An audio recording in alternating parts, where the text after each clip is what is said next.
परंतु बड़े बड़े ऋषि मुनि देवता प्रार्थना करते हैं भगवान से कि मुझे कलयुग में जन्म हो, क्योंकि कलयुग में केवल भगवान नाम जप से कम समय में ही भगवत प्राप्ति हो जाती है। कम समय, अब जैसे करदम जी भगवान की आराधना करें तो 10,000 वर्ष दोनों हाथ उठाकर एक दाहिने पैर के अंगूठे के बल खड़े होकर 10,000 वर्ष, और कलयुग में तो आयु ही 100 है। कोई बिरला आगे बढ़ा संयम से तो 125 वर्ष की कलयुग में पूर्ण आयु मानी गई है। 125 तो कोई बिरले पहुंचता है, 60-70 में राधे श्याम हो जाते हैं। अगर इस छोटी सी आयु में यदि हम नाम जप, नाम कीर्तन, भगवत कथा श्रवण करें तो इसी से भगवत प्राप्ति हो जाएगी। जहां 10-10 हजार वर्ष ऐसे कठोर तपस्या करने पर कहीं भगवान का साक्षात्कार होता था, तो कलयुग में बहुत कम समय पर, कम साधना, कम परिश्रम, नाम जप, नाम कीर्तन से ही भगवत प्राप्ति हो जाती है। बाबा कह रहे हैं जो बड़ी बड़ी यज्ञों के अनुष्ठान से फल प्राप्त होता है वो जप यज्ञ के बराबरी नहीं कर सकता। यज्ञानाम जप यज्ञोस्मि, भगवान कह रहे यज्ञों में सर्वश्रेष्ठ यज्ञ में जप यज्ञ हूं। और यज्ञों में तो ये देखना होता है कि यज्ञ करता सर्वांग पुष्ट होना चाहिए, पवित्र होना चाहिए। लेकिन नाम जप में पुरुष नपुंसक नारीवा जीव चराचर कोई, सर्व भाव भज कपट तज मोहि परम प्रीश होए। कपट का त्याग करके जो भगवान का भजन करते हैं, चाहे जिस भाव से भजन करो, भगवान हमारे पिता है, भगवान हमारी माता है, भगवान हमारे मित्र है, भगवान हमारे पुत्र है, भगवान हमारे पति है, जिस भाव से चाहो, सर्व भाव भज कपट तज मोहि परम प्रीश होए। इसलिए चाहे बालक हो, चाहे बूढ़ा हो, चाहे रोगी हो, चाहे स्त्री हो, चाहे कोई भी हो, भगवान नाम सबको परम पद प्रदान करने में समर्थ है। तो कलयुग में भगवान नाम, कलयुग केवल नाम आधारा, सुमिर सुमिर नर उतर ही पारा। मैं अपने अनुभव की बात कहता हूं कि इस कलयुग में भगवान नाम जप और ब्रह्मचर्य, ये दो से सब कुछ प्राप्त हो सकता है। पूज्य पादुड़िया बाबा जी कहते हैं, मैं अपने अनुभव की बात कहता हूं, इस कलयुग में भगवान नाम जप और ब्रह्मचर्य, जितेंद्रियता, इससे सब कुछ प्राप्त हो जाएगा। तत्व ज्ञान कलयुग में प्राप्त करना बहुत कठिन है, पर नाम जापक को तत्व ज्ञान भी हो जाएगा। तत्व ज्ञान परम पवित्र हृदय वालों के ही हृदय में स्फुरित होता है, और नाम जप से हृदय परम पवित्र हो जाता है। समस्त पवित्रताओं का स्वरूप है कि संसार का चिंतन न हो, प्रभु का चिंतन हो। आपका हृदय पवित्र हो गया, इसकी पहचान अब संसार का चिंतन नहीं होता, अब प्रभु का चिंतन होता है। सबसे कठिन कार्य है भगवान नाम जप करना। बुद्धि को पवित्र करने वाला, तत्व ज्ञान प्राप्त कराने वाला, भगवत प्रेम प्रदान करने वाला और परम कल्याण करने वाला एकमात्र कलयुग में भगवान नाम है। जो पकड़ पाओ तो पकड़ लो, खूब राधा राधा राधा राधा जपो, इससे तुम्हारा सर्व प्रकार से मंगल हो जाएगा। जिस दिन हमारी जिह्वा पे नाम आया, उसी दिन नामी भगवान हमारे साथ हो गए। विश्वास करो, यदि मुख में नाम चल रहा है तो भगवान तुम्हारे साथ है।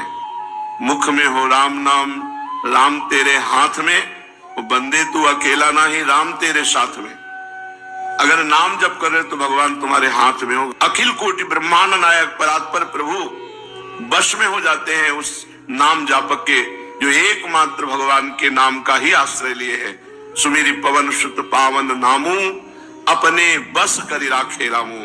राम कृष्ण हरि शिव नाम अनंत है, पर सब हमारे भगवान के नाम है और सब समान फल देने वाले हैं। जिनकी भगवान नाम में रुचि नहीं है, उनको जबरदस्ती नाम जपना चाहिए। पाप के कारण नाम में रुचि नहीं होती, इसलिए पहले रुचि में, आनंद में ये मन एकाग्रता से लगता है कि नहीं, इसमें नहीं फंसना चाहिए। रुचि है कि नहीं है, आनंद मिल रहा है कि नहीं मिल रहा है, एकाग्रता मन की है कि नहीं, ये सब बातें छोड़ो। आपको केवल संख्या पूरी करनी है। नवीन साधक को एक संख्या गुरु से निश्चित करा लेनी चाहिए। 51 माला, 61 माला है, 21 माला है, 31 माला। अब आपको केवल वो नौकरी पूरी करनी है, मुझे 31 माला पूरी करनी है, बस। आनंद आवे ना आवे, मन लगे ना लगे, रुचि हो ना हो, अब हमको आज्ञा पालन करनी। तो आप कुछ दिन में देखेंगे नाम भगवान आपकी अरुचि को नष्ट कर देंगे, चंचलता को नष्ट कर देंगे। आपका मन एकाग्र होने लगेगा, नाम में रुचि आने लगेगी, और नाम में रुचि मन एकाग्र तो आनंद अपने आप। अभ्यास करने वालों को नींद बहुत सताती है। ऐसे चाहे नींद ना आवे, लेकिन जहां जप में बैठोगे तहां जमुआई आने लगेगी, नींद आने लगेगी। चूक गए तो नींद में पहुंच गए। इस निद्रा रूपी दोष को जड़ से उखाड़ देना है, बाबा कह रहे हैं। ये तभी हो सकती है जब भरपूर नींद लो। 5 घंटे सो, 24 घंटे में 5 घंटे बहुत ज्यादा हो जाते हैं। 6 घंटे 7 घंटे बहुत श्रम करने वाले के लिए, इसके ऊपर तो प्रमादी है, निंदनीय है जो 6-7 घंटे के ऊपर सोता है। ये 6-7 घंटे उनकी बात है जो बहुत परिश्रम करते, दिन भर लगे रहते। साधक को 5 घंटे पर्याप्त है, 5 से 5.5 घंटे नहीं होना चाहिए। अच्छे साधक तो 3 घंटे में अपना समय पूरा कर लेते हैं नींद का। जो नींद को समय दिया, उसके अलावा फिर नींद को समय मत दीजिए, उससे लड़िए। नींद से लड़ा जाता है। अब ऐसा नहीं कि नींद हमें परास्त कर, नहीं, हम भगवान के अंश हैं, हम में अपार शक्ति है, हम जैसे चाहे वैसे इस नींद को ले। इससे लड़ा गया है नींद से। तो हमें सोने में अरुचि है। जैसे किसी को होता है कि आराम से लेटे, हमें नहीं, हमें एक अरुचि सी है।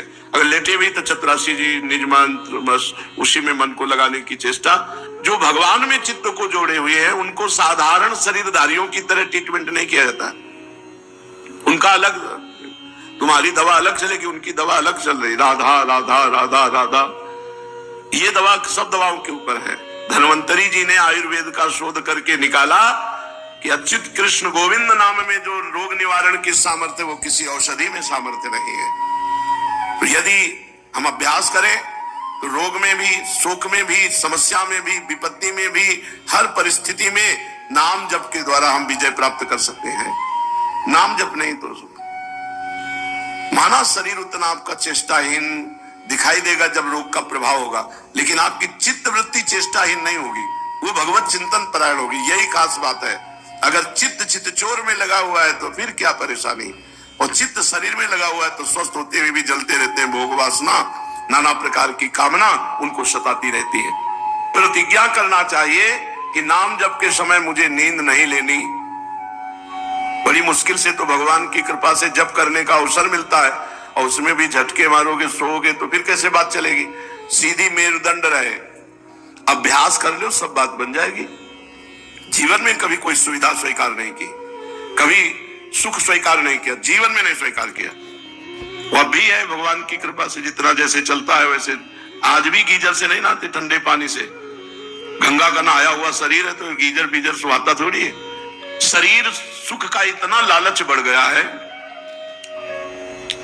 शरीर को एक जड़ वस्तु है, इसको बहुत सुंदर सुंदर साधनों में लगाइए, इसको जैसे चाहो वैसे रख लो, से ज्यादा इसको सुविधा मत दो, सुविधा मत दो।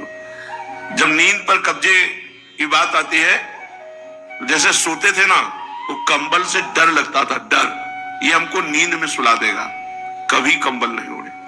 पीछे के जीवन में अब कहां गंगा किनारे कंबल लिए घूमेंगे क्या, ऐसे नीचे का चला उतारा, ओढ़ लिया। 2-3 घंटे जो बेहोशी रही, फिर मंत्र चल रहा है। अपने जीवन को भगवदानंद में, अब मार इतनी मोटे मोटे गद्दे, इतनी मोटी रजाई, और उसमें भजन होगा तुम्हारा। लेटते ही विषय चिंतन होगा। भजन तो होता है, कुशासन में लेट के देखो, एक कुशासन यहाँ हितधाम में, ऊपर मार्किन, बस कुशासन में लेट के देखो, विषय चिंतन थोड़ी होगा, भगवत चिंतन होगा। हर वस्तु का अपना प्रभाव है।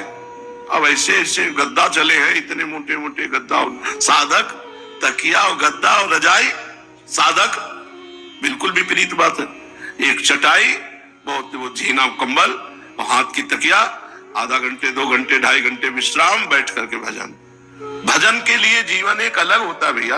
नाम कीर्तन का अलग सुख, नाम जप का अलग सुख, भगवत कथा का अलग सुख, भगवत लीला चिंतन का अलग सुख, भगवत सेवा का अलग सुख, भक्तों के संग का अलग, ये आनंद होता है, भोगानंद थोड़ी होता है। तो इसीलिए कह रहे हैं बाबा कि अभ्यास जब आपका भजन का चला, उस समय नींद को जड़ से उखाड़ कर फेंक दो कि नींद ना आने पावे। समय से सो लो, और जो समय भजन का उसमें नींद ना आने पावे।